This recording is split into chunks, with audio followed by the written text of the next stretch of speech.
Hello and welcome to this first episode of E3 Talkie. I'm Richard G234 and I'm here to tell you all about the Microsoft press conference. Oh god. Alright, so let's start with the start. They showed off Metal Gear Solid 5 The Phantom Pain.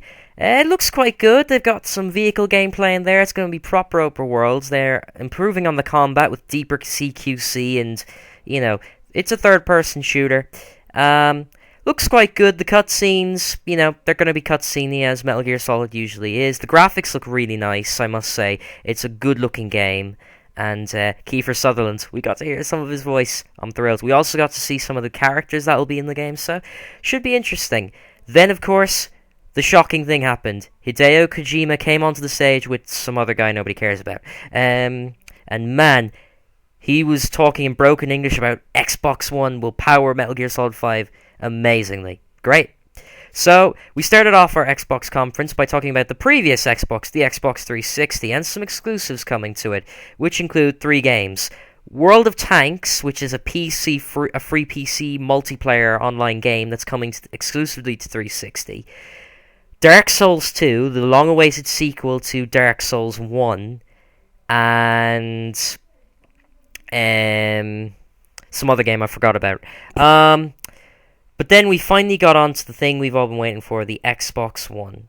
And actually they talked about the games. They did not mention TV once. So I'll give you that, Microsoft. You did actually focus on the games. So there. So what did we start off with then? Oh god. We started off with the best thing ever. A third-person sword fighting game called Rise, Son of Rome. It takes place during Roman times, where you play as a Roman general and you command your own sort of Roman troops. And in the demo they showed off, you're in a boat. There's some good facial animation in it, and the graphics look pretty impressive. Your boat crash lands on this sort of beach, and then you fight your way through this beach. There's a couple of quick time events, just in case you wants to know.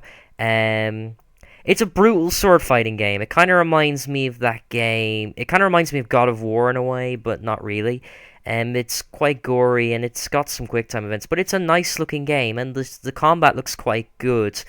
But big shocker, it's being developed by Crytek, the guys who did Crysis, so I was quite surprised by that. Yeah, it's an Xbox One exclusive, so we'll never see that on PS4, so yeah, I'm afraid that's what's going to happen. Next, we had Killer Instinct, which is a 2D fight. It's a fighting game, which is a 2.5D fighting game. It's a fighting game, who cares? Next game we had Minecraft Xbox One Edition. Really, Microsoft, that's your plan? You bring Minecraft to the Xbox One? Wow, so amazing. Minecraft One will have better worlds, much bigger. Nice work, Xbox. I'm very proud that you brought a game that was already on 360 to Xbox One. Bravo. Bravo. No, seriously, well done. I'm amazed. Absolutely brilliant. Fan-bloody-tastic. Absolute bollocks. And you know it, Microsoft. Absolute bollocks. But anyway, what else was there? There was Forza Motorsport 5. We got to see a bit of a chap talking about McLaren. And then an actual McLaren came into the stage. And then the CEO of Turn 10 came out and started talking about, Forza 5, it's going to be amazing, and it's going to have the best thing ever, the new DriveATAR system, which sort of is a cloud-based system which detects how you play your game, and then uses it when you're not playing to play the game for you. Okay. I thought the point of playing a game was to progress it by yourself. Why would you want the computer to play it while you're gone? Maybe you wanted to do your race yourself. And who cares? Cloud-based gaming? Well, since when was that successful? Look at the OnLive. The thing's the most unreliable... It's the most unreliable piece of crap everyone's ever seen. And then they think this is going to work for Forza. Forza was all about the racing. No one cares about this DriveATAR system. But we have dynamic AI. Okay, fine. But I don't want a DriveATAR system. I don't care. I don't care if I'll be able to play against my friends and family. I'm still technically playing against AI. It's just their cloud downloaded on. I don't care anymore. That's Forza 5. It looks good, but I don't think, but the way they're focusing on this cloud DriveATAR system, I am not looking forward to it. Let me just put that out there. Um, Insomniac's Ted Price came out to announce, and I was nearly throwing up, and a piece of my childhood was dying because Insomniac are now working with Microsoft. It was killing me. They announced a new game called Sunset Overdrive, which, from what I saw of the trailer they showed off, it's like a cartoony game where you play as this guy. He's sort of free running between buildings, shooting monsters. It's a weird looking sort of game. We don't know a lot about it, but should be interested to see when it comes out. So we also got to see some things on the actual Xbox Live itself. If you have a current gold membership with Xbox 360, it carries over to Xbox One. You'll be able to share it with your family, even if you're not online. There will be a new system for Xbox Live, which they're starting now, with 2 free games every month. The first 2 free games they're doing are Halo 3 and trying to think of the other game they had. There was Halo 3 and Assassin's Creed 2, and they'll be doing this every month, and this will carry over to the Xbox One. That's a cool idea. I like it. They're sort of taking PlayStation Plus there, so it's cool they're bringing that to the 360, but PlayStation Plus is still better. One thing I forgot to mention when I was talking about the 360, they've announced a new Xbox 360 that is available today. It's a lot slimmer. It's just basically a new 360. No one cares. So yeah, The Witcher 3 was announced. Good news, it is not an Xbox exclusive, it's also coming to PS4. Looks pretty good. Graphically, it looks great, and they're making it an open world game with multi-regions, which I can't wait to see. I never got to play The Witcher 2, and I never got to play The Witcher 1, so I'm really looking forward to The Witcher 3. It's going to contain the same character from the previous two. I think his name is Geralt, and it's going to be the final chapter in this great series, and it's going to be a non-linear game with non-linear quests. I can't wait to see it. It's also going to have boats in it, which looks brilliant. It could take Skyrim on here, so that should be very, very interesting. Dead Rising 3 was announced. Capcom Vancouver came out and announced Dead Rising 3, an Xbox One exclusive. Oh god, it actually looks really, really good. Now, I didn't like Dead Rising 2 that much, but Dead Rising 3 looks pretty good. It's going to have a city full of zombies. There's loads of zombies. This game is going to be like the Walking Dead Survival Instinct, except it's actually a good game. In that it's going to have loads of zombies, and they're attracted, and you can distract them by using flares and stuff. It still contains the sort of goofy that you get to put together weapons like a sledgehammer and a saw, like they showed off in the thing, which I found kind of cool in Dead Rising 2. But I hope Dead Rising 3 sort of doesn't make the mistake of the way that Dead Rising 2, you couldn't combine certain things, even those certain things didn't made sort of sense, you know, and it's just, I hope that Dead Rising 3 doesn't suffer the same fate. But it's also going to have driving in it, and it's also going to have smart glass support, so you can order in artillery strikes and all that. The most interesting thing I saw, though, on Xbox One is Project Spark. It's this sort of world game builder kind of thing where you'll be able to build your own worlds, build your own games, basically add in a lot of stuff. It'll also have smart glass connectivity, and also use Connect voice commands. It looks really interesting, as you'll actually be able to build your world, put whatever you want in it, and make a game and share it to other people. That's pretty impressive. I'm impressed. I'll give them that. It looks cool. I would like to see something like that. I'd like to see Sony try something like that if that would happen. If you're wondering about the game DVR being able to record your gameplay, they did show that off for a little bit. You can upload with a thing called the Upload Studio, which allows you to edit, kind of crop, change camera angles with your clip, and then upload them to your friends. It's a nice idea, and I like it. They also announced a partnership with Twitch TV, so you'll be able to live stream your games to Twitch, which is also pretty cool. That's a nice idea. Now, they also were talking about some indie games. There's some really good indie games. There's an indie game coming from the people who made Sword Brothers or something like that. I never played it. Called Below, and there's a couple of other big indie games coming to the Xbox One. So they're still focused on indie games, which is interesting to see. I'm glad they're doing that. It's good to see indie games coming to the Xbox One. Anyway, the killer for me with the Microsoft conference was the actual ending.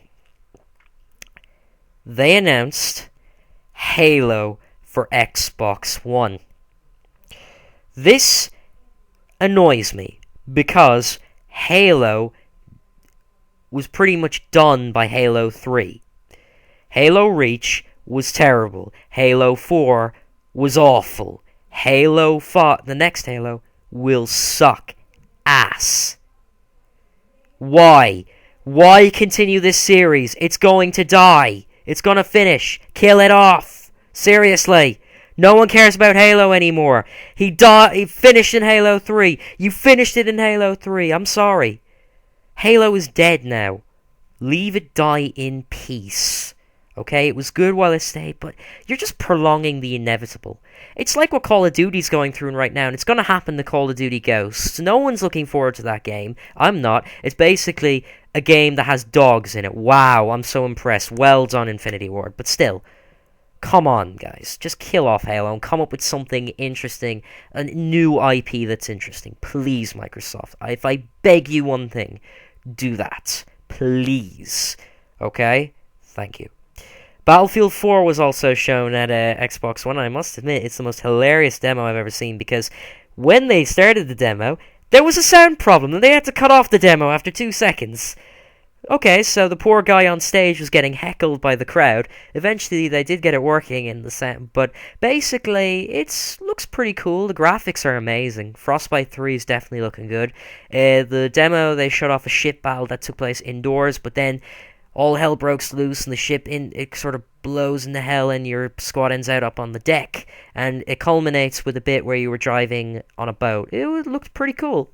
It's Battlefield 4. Looks to be a good game. Hopefully it will be. Though they did announce one thing at the end about Battlefield 4 that annoyed me. The first map pack for Battlefield 4 will be coming exclusively to Xbox One. Oh god, not that crap again. But anyway, overall, the Microsoft conference was much improved from the Xbox reveal they did it a couple of weeks back. But still, they didn't really focus on the things that people were so concerned about. They didn't talk about the Always Online, which I think is very important. They didn't talk about They didn't talk about not being able to play 360 games on it. They didn't talk about a lot of the things that people wanted to know about the Xbox One, which I think was pretty key here. They needed to make up for what they had said at a couple of weeks back. And why they did improve it, I don't think they've convinced people to buy it. It's coming out in November. Anyway, the Xbox One is coming out in November. It's going to retail at $500, 450 euros, and 429 British pounds. I might be wrong on a couple of those prices, but that's what I think he said. It's coming out in November, and there's a day one edition that you pre-order. Yeah. So that was the Microsoft conference. I'm sorry if this E3 thing was a little rushed and I didn't mention some things, but the whole sort of conference was pretty forgettable. They just rabbited on about, the Xbox One's going to be a great new system to carry on the next generation. It's powerful, it's all that. And to be honest, I sort of fell asleep during those moments because they bored the hell out of me because I didn't care.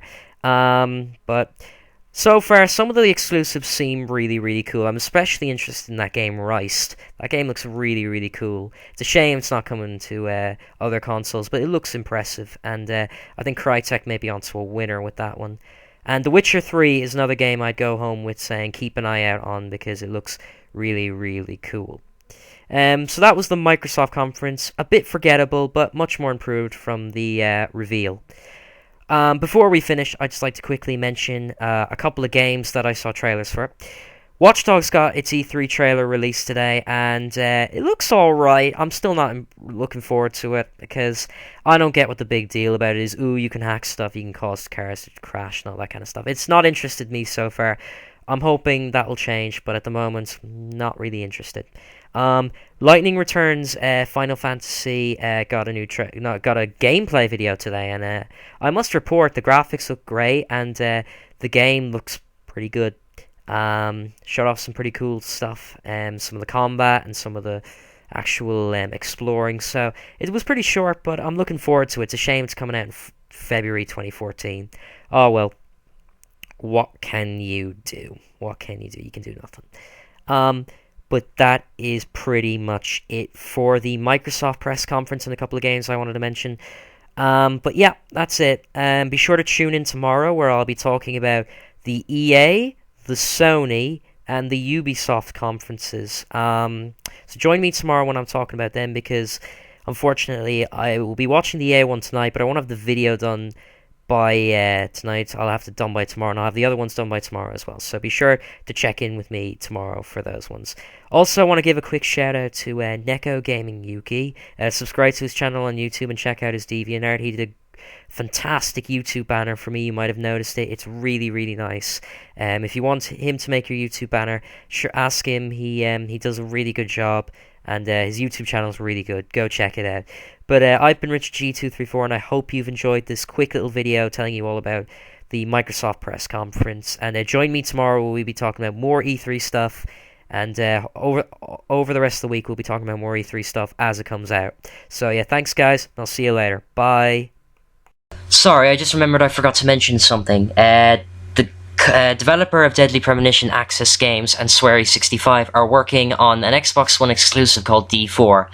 From what I've seen, it's a game that's got cartoonish visuals, but it'll be done in an episodic format. Should be interesting to see, as I really, really like Deadly Premonition. Well, that's all I wanted to mention. I'll see you guys later. Bye.